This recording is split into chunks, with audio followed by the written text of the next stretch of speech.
கேட்கணும்ண்ணா இதெல்லாம். வேணாமுடா. Hello hello ஏய் நேத்து எங்கடி போனா?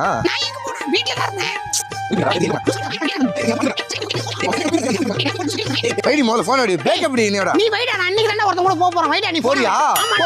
போடி யார் கூடனாலும் போடி. வைடி பிரேக் எப்படி? பிரேக் அப் நான் பண்றேன்டா. அண்ணா வாடா அண்ணா. நீ சொன்ன மாதிரியே அவ யாரு கூட போயிருக்கானா? என் வாழ்க்கையில நல்ல வழி காமிச்சிருக்கான். நன்றிண்ணா. நல்ல லவ்வா இருந்தா ஹெல்ப் பண்ணலாம். அந்த மாதிரி லவ்வானா பிரிச்சு விட்டு தான் போகணும், வேற வழி இல்ல. நன்றி, ரொம்ப நன்றி. சரிடா வீட்டு வரைக்கும் போயிட்டு வரணும். சரி வீட்டு வரைக்கும் போயிட்டா போ. தண்ணி கிணி குடிச்சு ரிலாக்ஸ் ஆவா. சரி நான் போயிட்டு வரணும். போடா. தம்பி நல்லா இருக்கியா? நல்லா இருக்குண்ணா. அப்புறம் லவ் எல்லாம் எப்படி போயிட்டு இருக்க? லவ்லாம் நல்லா சூப்பரா தரமா போயிட்டு இருக்குண்ணா. லவ்லாம் ஆமா நல்லா போயிட்டு இருக்கா? போயிட்டு இருக்கு லவ்லாம். சரி வாழ நீங்க எங்கேயாச்சும் ஷாப்பிங் போனீங்களா?